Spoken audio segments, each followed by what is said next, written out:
Hello, and welcome to Your Estate Matters with your hosts, my colleague Greg Bernand and myself, Nicole Garten of Heritage Trust. Your Estate Matters is a podcast dedicated to everything estates, including building and preserving your legacy. If it's estate related, we'll be talking about it. We're having the conversations today that will help Canadians protect their families, their assets, and their legacies tomorrow.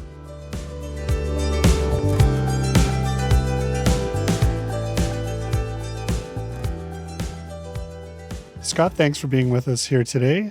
Tell us about yourself and your journey to your current role as an estate litigator at Lindsay Kenny LLP. Gladly. Thank you for having me. It's been fantastic to be invited. I'm a big fan of Nicole, so anytime she does something, I try and get involved. So I started in 2009 when I was called to the bar. I worked with my father's law firm. It was a medium-sized firm. It was kind of a smaller niche in terms of what they did.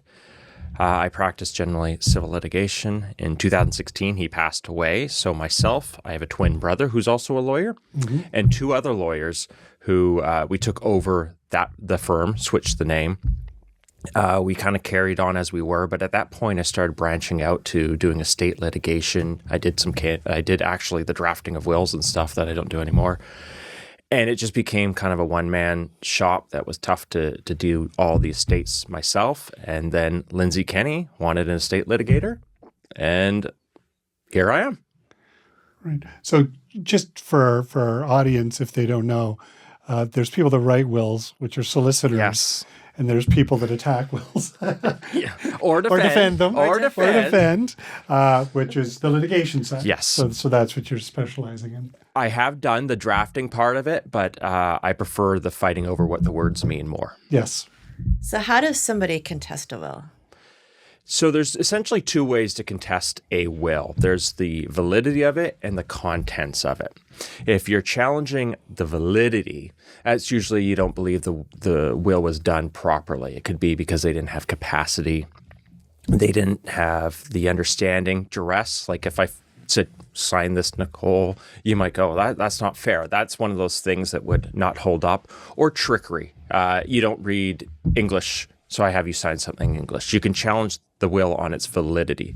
The other way is with its contents, saying A got more than B. That's not fair. I want to vary the will. Now, to vary the will regarding its contents, we have broad powers, but for a select group of people. It's either a child or a spouse. Spouse is a ever-evolving term. But essentially, those groups of people, your biological child, it's adopted, stepchildren, you have to make sure you plan accordingly. Those individuals almost have an automatic right to vary the will, to equalize the distribution, or find their way back in if they've been disinherited. Right. And is that constant across Canada? Certainly in BC, that's the law. So we have overarching laws that apply to all provinces, but BC has a specific legislation called WESA, the Wills, Estate and Succession Act, that codifies that spouses and children, either biological or adopted, can essentially just challenge the distribution of the will. The idea of the validity of the will, that's kind of common law that's been throughout all of Canada. We use Ontario decisions to support ours and vice versa. What are some other types of estate litigation you would see in the practice? So there's committeeships, which is like a type of estate litigation where who gets to be the power of attorney, who gets to decide what happens with mom and dad. But the other type that's actually very common right now is trusts. You fight about this idea of resulting trusts or constructive trusts. And a resulting trust is essentially a gratuitous gift. Did I give you a house for nothing? Did I give you a bank account for nothing? And then, the other siblings go, that's not fair. So it's the idea of a gratuitous gift. Who got something for nothing? And then you have to fight about whether it was gratuitous or not. And then constructive trusts. I helped you buy your first house. I gave you $50,000 to buy your first house. Stuff goes sideways. I want my $50,000. And that tags to this idea of unjust enrichment. You got something. I was deprived of something. Return it to me. So when you're fighting about estates, it's not just who's in the will, because lots of times the will only deals with the small little portion of the estate when the estate could be much larger. You use trusts to take stuff out of the will, and resulting trusts, constructive trusts bring stuff back in. And that's why they all mix together, because you can vary a will, but if there's nothing in the estate, you can get 100% of nothing. You have to bring it back in. So there's 2 steps. So generally, trusts and trying to defeat trusts is the next step. What about if someone doesn't like their brother being executor, they feel like their sister is doing a bad job as power of attorney for mom? Do they have recourse? They do.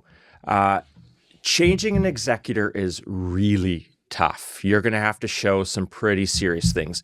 The courts are funny. They'll let you vary a will and you'll go, oh, the testator's wishes, and they'll do that. But the one thing they draw the line at is an executor. If I've picked you as my executor, the court is going to honor that.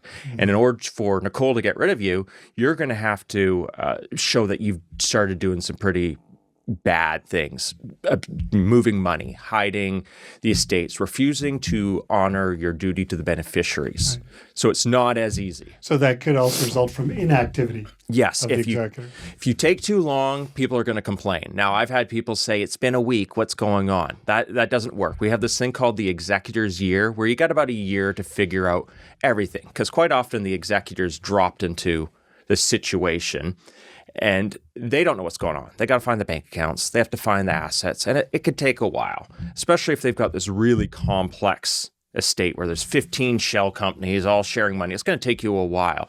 But after about a year, the executor better start moving, or the beneficiaries are going to come knocking going, come on, what's going on? And often the trust company, and all trust companies will get appointed because there's litigation about the executor or the executor's in conflict. Yes. And has to be removed, or voluntarily by consent, or... And that's an excellent point, because lots of times the executor is also a beneficiary. And they create this weird conflict, because when we have someone who's an executor and beneficiary, we expect them to wear 2 hats. And as human beings, it's very difficult. The executor is expected to do everything that protects the estate and work for the beneficiaries.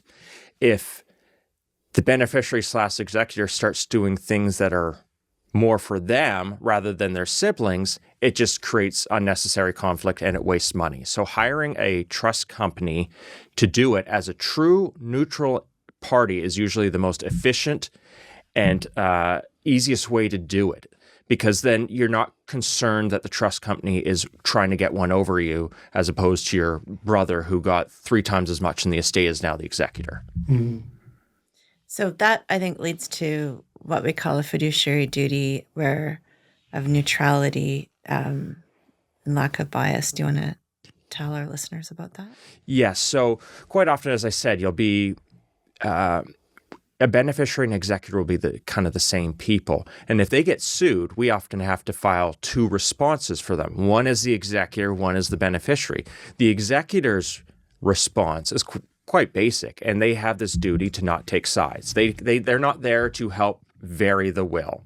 They're not there to decide if Jim should get more than Jane. They're just there to do what the court says, and when it's time to distribute the assets, go about it. And that's why if you're the executor, and I've represented executors, you should know what you're signing up for, because it can be a lot of work. And regardless of how you feel about the cast of characters, you're going to have to be neutral. And that's why, again, hiring an independent company, if that's your option, is best to do it, because then it's like dealing with professionals rather than someone who's upset that they didn't get the red truck when they were 4. So speaking of casts of characters and disputes, do you see family law issues that intersect with estates? And if so, how? Yes, they overlap a lot. And one of the common ones is if people separate, but they haven't finalized everything, and then someone dies. It's basically like a family law claim being rolled into an estate, and you're trying to fight that way.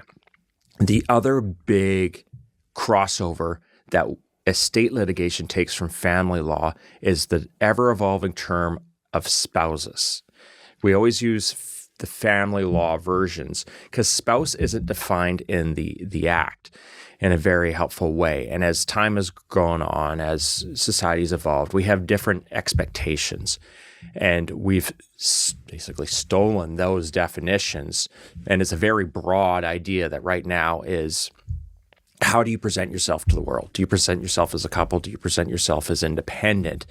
But that's one of the main crossovers, is that you have a fight about what you would get as if you're divorced versus what you'd have as estate, and it ends up kind of being very similar. And the cases are surprising. There's one, O'Connor, I believe, where they never lived together. And in fact, the gentleman was legally married to someone else for part of the relationship. And the court somehow found that he was the spouse. Have you seen other cases that surprised you? Yes. WESA has a very wonky definition that's created a problem that technically you can have two spouses. So if you were married to one and cheating on another, as long as that cheating has lasted 2 years, you would have two spouses and they would both have claims under it. And it happens more than you would think, especially in modern times. Lots of people now will travel for work. They'll go away for, to work. So if your spouse is on this end of the country, the other spouse is in the other end, they'll never meet until, probate, right? Until they're both put up their hands to do probate and they're like, who are you? And it happens. And the court has gone out of its way to recognize they're both spouses. They didn't do anything wrong. And this is the overarching problem I always have with estate litigation, is that the one person that can explain the whats and the whys is no longer there. You're left to this group of people who are picking up the pieces, and usually through documents. But it can be secret families, and we've seen the cases, and I think, Greg, you've administered some of those estates. More than a few, yes. It can be secret families, but it also can be someone was legally married, they separated, they never got around to doing the paperwork, and then they ended up cohabiting with somebody else, and then they die with two spouses. Purely innocuous as well, right? So there's the purposeful mischief is more interesting, but there's the innocuous ones where it's just like, yeah, stuff happened, or a will never got changed. Like, they have a will from 40 years ago and it still got this group of people on it. And then now you're stuck trying to deal with the situation now. He's remarried, but this person's in the will. And then the court always asks, well, if it means that much, why didn't you get a new will? So I'm hopeful in this part of a section we're going to talk about the importance of having a will done, even if you don't want to talk about it. And I think in some cases, those decisions, they're found to have two spouses, but it doesn't double the inheritance. The inheritance is split between the two spouses and the spousal share? The court will do the best it can in terms of rough justice, in the sense of how they distribute it, but they can't double it because it's a finite pot that usually doesn't grow unless it's taken a long time and there's interest. But otherwise, it actually usually just shrinks after people take their out. And so the court will have to do the best they can with spousals. Maybe, and this is where trusts come in. Was one a joint party? Does that mean it has to come back into the property, or is it spouses A or spouses B? It's never as smooth as you would want it to be. And your point that proactive, even relatively simple estate planning can save a world of time, conflict, and money on these issues later. Very much so. Even for the basics of sitting down and making sure your executor actually wants to be your executor, because they don't have to. They can say, I don't want to do this. And now we're fighting about who becomes the next executor, as we were talking about earlier. Or if you pick someone who's not, maybe the rest of the family has a strong belief that this person should not be it. And you might want to just agree with the rest of your family to save the harmony, because the bills will add up. It's a finite pot that's only going to grow. And if you're spending money about who's going to fighting about who's going to administer it, that's less for everyone else. So say someone has that secret family, or they never got around to getting their will done and there's a big dispute. How long does it take to resolve that often? That is a question of reasonableness. If people are able to see the other side and understand that, as I'm Fauna's saying, a lot of the times it's not these people's fault, but it is now their problem. And as long as people are willing to recognize that it can be resolved through mediation, through discussion, through just almost a bartering. Well, he bought a house here and he bought a house here, roughly equal value. Just split it. But if you're going to fight tooth and nail, it can take a fairly long time. From a grant to probate, you have 180 days. So then you're automatically waiting 180 days to file a claim. Then once you file a claim, they have to have a chance to respond. That's another 21 days, although in today's world, it can be much longer. Then you got to set discoveries, set trial dates. So you're looking at 2 to 3 years of just litigation if people want to fight that fight. Right, and that's without even having processes of mediation, which you've got to set dates for that, and they can be unsuccessful. And lots of times they can go parallel too, just because going to court is always the last resort because it's the final resort. That is the last step. If people cannot agree, someone will tell you what to do. But you can always set a trial date and work towards mediation, settlement on a parallel path. But ultimately, if you cannot decide, you will need someone to decide for you. And that's the judge's role. So how much does all this cost? A usual estate litigation will run between $30,000 to $50,000, depending on how much people want to fight. And then the question always becomes, who pays? And this is subject to a lot of litigation too. If it's done for the estate, we'll say it's paid by the estate. But if it's the beneficiary wanting something done, then the beneficiary pays. So in terms of litigation, if you're the one trying to vary the will and you are paying for your lawyer, the estate will not pay for that. Sometimes, though, there's a provision in WESA that's called Section 151, and that allows beneficiaries to sort of act like executors to reclaim property.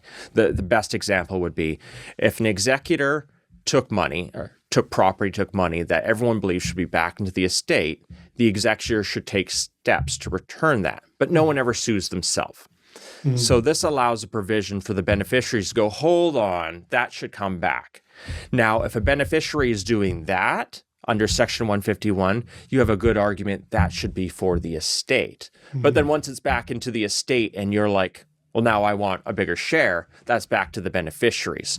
So as a lawyer, I usually open up 1, 2, or 3 files for billing purposes, depending on what I'm doing. And I try and be very clear as to what I'm billing for. Because at the end of all of this, the executor gets to pass their accounts and the beneficiaries will say, well, why'd you spend $50,000 on this or $20,000 on this? And it better be for the estate. But what about the concept of costs follow the cause? So costs follow the cause is never as good as people want. When we have a system where the loser pays. But when the loser pays, it's on a tariff system that never really matches your full legal fees. You'll spend $50,000 on a case, a trial for 2 weeks, and you'll get back like $20,000 if you get costs and special costs in that. It's never as much as you want. It's more than nothing, but if you're expecting that costs credit to somehow make up for it, it won't. So kind of their egos have to be checked on a cost-benefit analysis. Is the size of the prize worth your litigation? And that is entirely the analysis, but it's very difficult because there's also emotions involved. People don't like to think that mom or dad likes someone more, and that's why they got more. Or they don't like to think that they didn't do enough.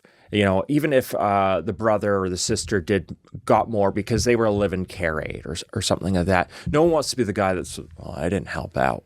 So you have these hurt feelings, but you don't want to spend $30,000 to get $12,000 back. It doesn't make sense mathematically. Now, some people will, and principals have fueled the court system for a long time, and it is what it is. But I try very hard to understand where my client's coming from. But my job as a lawyer isn't to tell them what they want to hear. It's what they need to hear. And that's the risks and the financial costs. If they lose on a claim that's not strong, it can be financially punishing for a lot of people. Because your most expensive days are in court. Is court, leading up to court and in court are, 10-hour plus days at whatever the person's hourly rate. That starts racking up really quickly. Sending out a settlement offer usually doesn't take that much time, but it's the court. Once you've hit that stage, and once you're about 2 or 3 weeks from court, your bills is going to go up exponentially. It's like the Richter scale, right? It just goes. And it really depends how many different fighting parties there are, because there may be 4 lawyers, there are 5 lawyers. You're right. So there could be the beneficiary who got lots, the beneficiary who got nothing, the executor whose bills won't be that high, but still needs to be there. And you've already got 3 lawyers in this one fight. Now, if there's more beneficiaries who don't agree, because I've had this too, where they all want to vary the will, but they don't like each other enough to hire the same lawyer. So you have 2 lawyers making the same arguments and principles. So we're hearing all about, increasing conflict, delay, significant expense. It all sounds something that people want to avoid. How do families reduce the likelihood they're going to have litigation upon death or incapacity? So this is a double-edged sword. The first warning is if someone wants to sue, they're going to sue. In our system, it might filter out quickly, but they can make people's life difficult. If you want to avoid lawsuits, or at least reduce the risk of them, there's sort of 2 paths you're going to have to take. If everyone's getting treated equally, you sit them all down and you explain what they want, what you want, what they expect, and you have it sort of as an agreement among everyone, because then everyone's sort of agreed. If it does turn in litigation down the road, you can always say, well, we've all agreed, we all discussed it, what's your problem now? The other way is if you are going to leave someone out, which you're allowed to do under certain circumstances, is you need to meet with a lawyer who's going to draft something in terms of like an alter ego trust or some other way to remove those assets from the estate. If it is gifted before your passing, it is kind of removed from the equation unless someone tries to bring it back in. And that's where the resulting trusts and stuff come in. So it doesn't stop litigation, but it reduces its costs, because if everything was done correctly, your lawyer, if you're trying to challenge it, should be telling you you're just going to spend $20,000 to get nowhere. And those are sort of the 2 things. Either open communication where everyone understands and agrees, or I'm just going to meet with someone and I'm going to set it up right now, the best we can. Would it be a viable thing for somebody that has a will that was done a while ago, or is making a new will where the assets were sufficient enough, that the drafter consults a litigator in their firm, like just to see, is there a weakness in this, or what do you see? That is a great question, because the other individual who handles a lot of the drafting in our firm, Tim Greer, him and I are constantly bouncing things back and forth with each other, because that is always the concern, right? When you're hired to do a will, your goal is to do what they've asked you to do, which is to protect the assets. So we'll bounce back and forth. New case law, has this changed? Does this allow it to happen? And I'll do vice versa when I want to know, okay, I don't think this was done valid. Hey, Tim, what are your protocols when you come to do mental health checks or capacity to see what it is?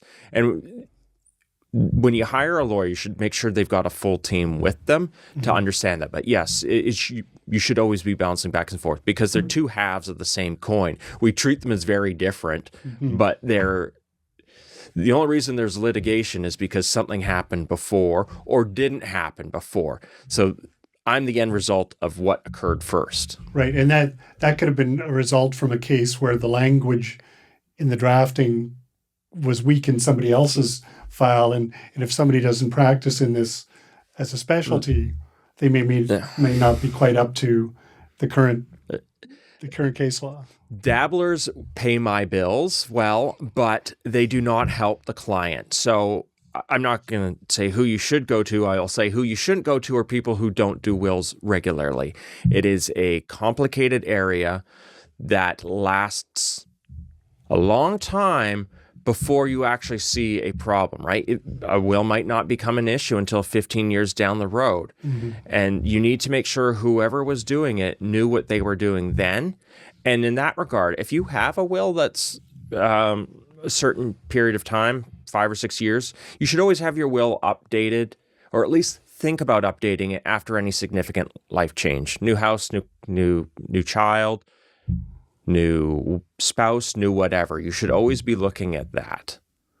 So the Law Society sends emails out to practicing lawyers in British Columbia, and there was one where they said that there had been quite a significant spike in estate claims, and that might reflect demographics, but and the aging of our population. But I also think it reflects we've got increasingly complex families, and with that blended families, same-sex couples, long-term common law relationships, multiple spouses. I think that complexity creates a greater avenue for disputes. I completely agree. And the ever-evolving idea of what a family is, rightly or wrongly, 70 years ago, it was pretty clear what we understood. But, more people are living apart, not because they want to, financial reasons. If one person's making $4 million in this country and the person can stay with the kids, that is a sound way of doing it, but it doesn't look like you're living together. The world is no longer as simple as we want it, and that's why I think there's an increase in litigation. I also think there's an increase because of the way the legislation is now allowed for people who were disinherited wrongly because of sex, who they married, religious reasons, they now have recourse. And I think that's also increased it, because if these wills that are being challenged were made 30 years ago where the traditional views were, we no longer subside to those. And British Columbia is somewhat of an outlier, correct? So we had the Wills Variation Act, which has been encompassed within Section 60 of WISA, where if you don't make adequate provision for a spouse or a child, they can vary it. But that's certainly not the case in other provinces, isn't that true? It's far more restrictive in other provinces. And it's, like I said, it's almost an automatic right here if you fall into those two categories to say this isn't fair. And it's usually involving children of a gender that they don't want to give money to. Everything goes to the son as a view that the Canadian courts have said should not be followed, and our legislation basically says will not be followed. You can give more money to equal doesn't mean equitable. If one child has done more, then you're allowed to give them more. But you can't give them everything simply because they were born first or they're a preferred gender.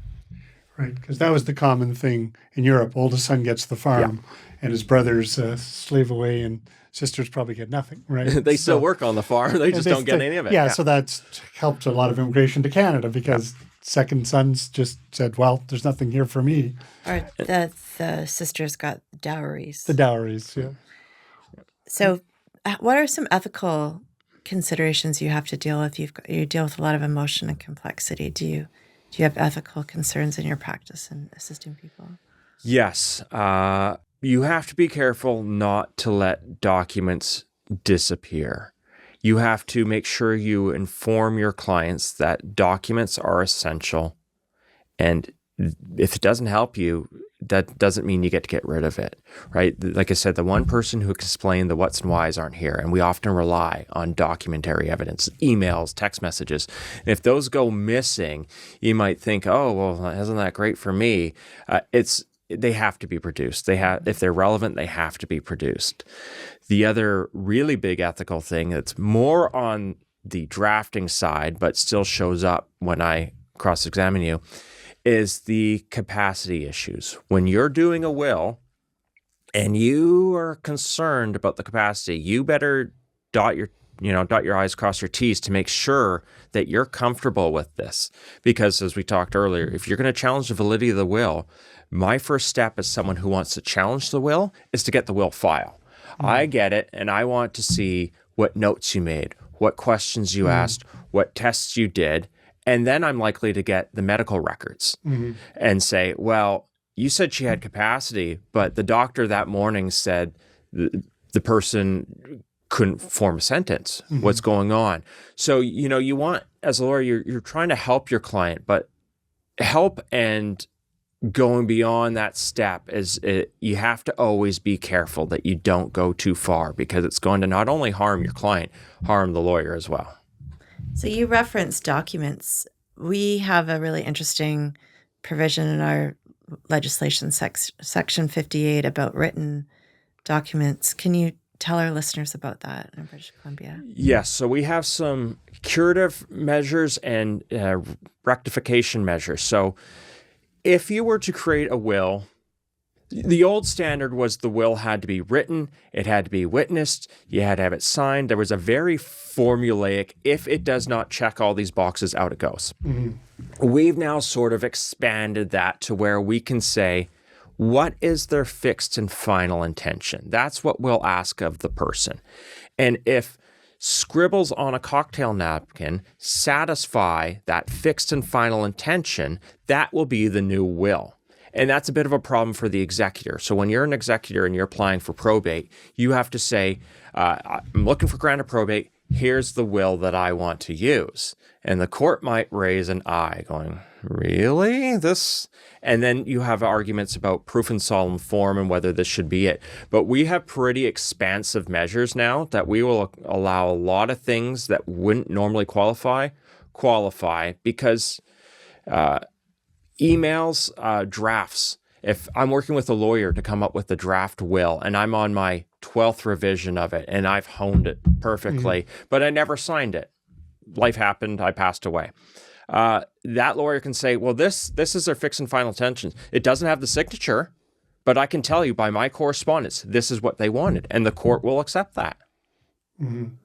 So one thing people never seem to mention, and an old colleague of mine always used to mention this, is where you're not doing a spouse and child challenge, but perhaps you could have had friends in a will for years, there's no children or spouse, and they change, beneficiaries towards the last 3 weeks of their life after having consistent wills year after year.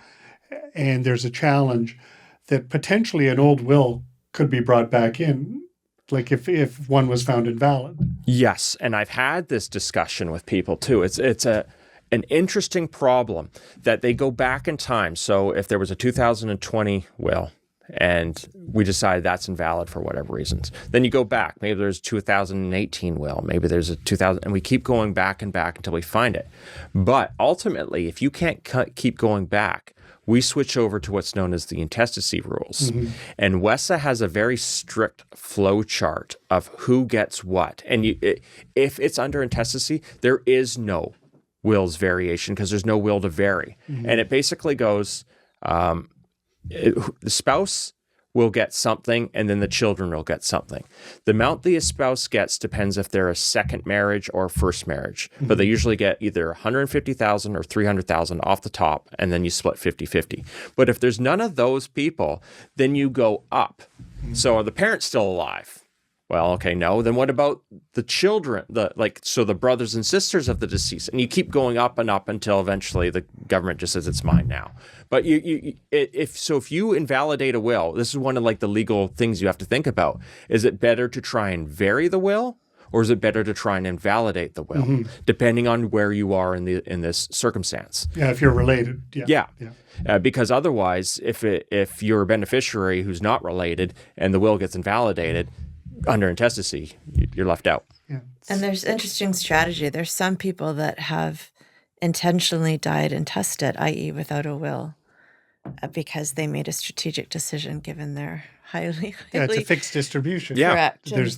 They knew the family was going to fight, and they felt that was going to be the best thing that was not going to be able to be varied. Right. And we had a case in my former position where a large estate was going to escheat to the crown, and cousins once removed sued and saying no, they would be cut out under the intestacy rules. And it came to our office, and within 15 minutes we found a living cousin and cut all this cousins once removed out, and they got the whole thing. Yeah. So it's always, you never know who's alive. But I think it's a reminder again for people just to get basic planning done. We had an estate for a Heritage Trust where someone who'd been a very hardworking person passed away without a will, and the estate went 50-50 to siblings that this person had not spoken to in decades. And they ended up with 7-figure, effectively, windfall from an estranged sibling. And, you thought if that person had just done very basic planning, all that years of work could have gone to a cause or a person that they had chosen rather than long estranged family members. I completely agree. I sympathize with the individual who said, I'm just going to test the scene. See y'all later. But some people who have worked hard all their lives want something to happen with their resources they've accumulated. And it could be specifically to say, child A, I want you to go to school, or I want this charity. So there is planning that needs to be done, that should be done. And it's also a good reminder that executors should also have help through the process because, like I said, you found in 50 minutes, you found someone that it could go to. Whereas if you don't have the tools or the knowledge, you don't know what you don't know. And if you're not able to start the process looking, the executor is going to be way over their head really quickly. So do you have any final tips for our listeners? My final tip, and we've hit it many, many times, just plan. Just think about it. No one wants to. It's morbid. Everyone will secretly Google or whatever, what to do with my estate. They'll do anything but actually sit down and talk about it. And it's just easier. It resolves a lot of things. It gets it out at the open, and you get the sound advice that you're going to need rather than hopes and dreams about what you're, it was never going to be a problem, and it never is until it's on my desk, and then it is a problem. So just think about it and then talk to someone that can help you. How can our listeners find you? They can find me through LK Law. Go to the Meet the People or email me at ssomers@lklaw.ca, and I'm more than happy to answer questions, discuss, and go forward. I understand lawyers' bills can get very expensive, and I like to talk to people before I start charging them. So I'm happy to have a consult and just see if I can even help you. If I can, great. Thank you so much, Scott. We really appreciate your time. Thank you for having me. This podcast is for informational purposes only and should not be considered individual legal, financial, or tax advice. Make sure to consult the advisor of your choice to advise you on your own circumstances. Thank you for joining us for this episode of Your Estate Matters. If you like this podcast, make sure to follow it on your podcast platform of choice. Whether you are planning your own estate or you're acting as executor for somebody else's, Heritage Trust can help. Partner with Heritage Trust to protect your family, your assets, and your legacy. If you would like more information about Heritage Trust, please visit our website at heritagetrustcompany.ca.